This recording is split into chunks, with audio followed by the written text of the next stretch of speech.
take 10. Great. Okay, now we're talking about high mount.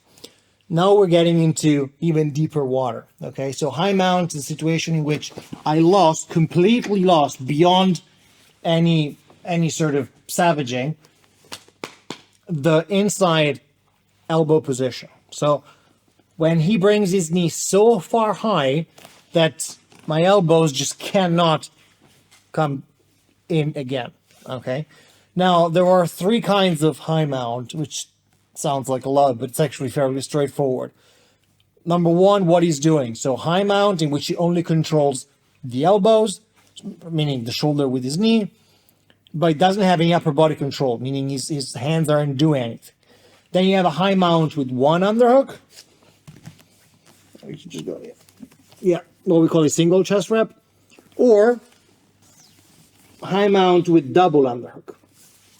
Obviously, the double underhook in high mount, it's really, really, really hard to get out.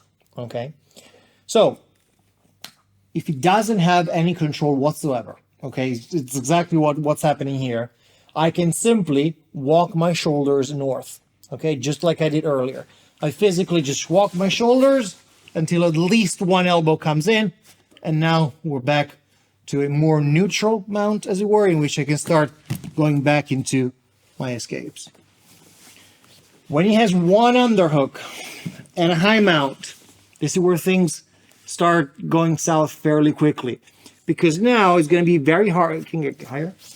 It's going to be hard for me to start walking, but that's still what I want to do.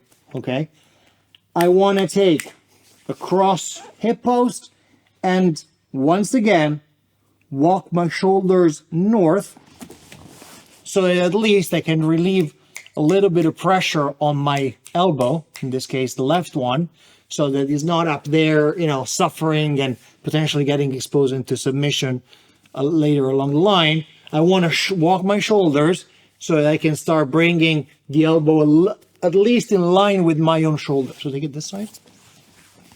Take it this side. Yeah. So I want to shoulder walk north so that at least my elbow is in line, even better if it's underneath the line of my shoulder. You see, now the elbow is underneath the line of my shoulder. What I must absolutely avoid is this. The more I manage to bring my elbow underneath the shoulder line, that's already better. And from here, we're back where we were a minute ago. I can start bridging so he has to post, everything comes inside, and I go into my escapes. Now the third one, high mount with double underhook. Now this is where things are really, really, really complicated, because number one, from here, I just simply cannot shoulder walk north. And you can see that immediately. When he goes to put pressure on me, when I go to shoulder walk, my head is wedged in place. And so I cannot take him down with my elbows, and I cannot shoulder walk north. So that's why this is particularly bad, not just because it can be a very uncomfortable position, but also because my primary way of escaping is just taking away from me. So from here, I only have one advantage, which is that I basically know what he wants. And what he wants is always one thing with double underhook in nogi from mount, which is armbar. That's basically what he's going to do.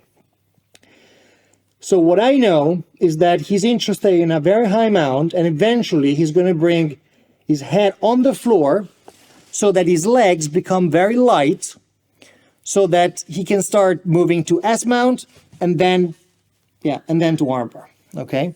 So what I know that there's going to be a moment in which his hips are going to rise a little bit to go into S mount, or to just simply, because they're lighter and they want to move up north, they're going to rise a little bit. Okay. That's the game that I want to play. So instead of bringing up everything north or bridging, which probably won't really help, and the reason why it won't help is because he's very far away from my hips.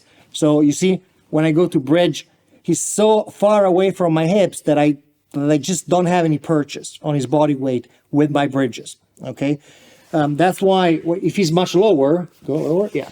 Now he's on top of my hips and I can start off balancing him with bridges and potentially bring everything in. When he's so up north, when I bridge, go higher and higher, yeah. When I bridge, there's just simply nothing there, okay? So I want to play an insertion game. So rather than bridging or bringing everything up, I want to start bringing my knees to my chest. Go up with your hips a little bit, yeah. Knees to my chest and start clearing this. Now, this is not going to be easy, but I have to time the moment in which he goes up. Understand that if your partner is in a high mount and he's not moving, the chances of you technically getting out of here are fairly low. Okay, if he's just not interested in moving, he just wants to stay here, and you want to technically get out of here. So obviously, you know, if you're much stronger, very explosive, very athletic, whatever the case might be, you can start freak out, and eventually you might be able to just generate like elbow slippage, and then everything starts coming inside, and then you might be able to get away with it. But understand that if you know what he's doing and you're not freakishly explosive or, you know, much stronger or much younger or much heavier, whatever the case might be, all conditions equal, if your partner doesn't move, it's going to be almost impossible to get out of here.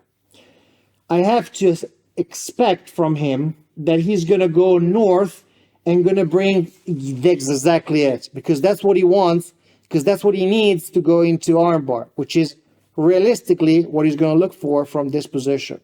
And this is when I bring everything in and I start inserting with either legs my knee into his tailbone. So I go one and I start playing an insertion game until eventually one knee comes in and I start going up. Now, this is not going to be easy. You're in very deep waters, but at least this is what you're supposed to do. If your partner overcommits, bringing his head too far north and bringing, especially for people that want to bring so much weight that they basically almost, I'm going to have him exaggerate for you so that you can see, almost tripoding up. Exactly. Obviously, that's never going to happen, but for you to understand what I mean, people that really want to emphasize putting a lot of weight to stress you from double underhook, they're going to raise the hips so they can really emphasize stretching your arms north. That's when your knees come in. Okay? Obviously, it's not going to be as exaggerated in a combat situation, but that's what you want to time. Your partner committing north so that you can start getting in with your knees.